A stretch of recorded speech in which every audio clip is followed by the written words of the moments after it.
নববর্ষ মানে যে ইলিশ খেতে হবে বিষয়টি এরকম নয়।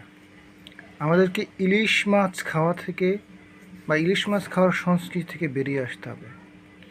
আপনি আপনি চাইলে অন্যভাবেও নববর্ষ পালন করতে পারেন।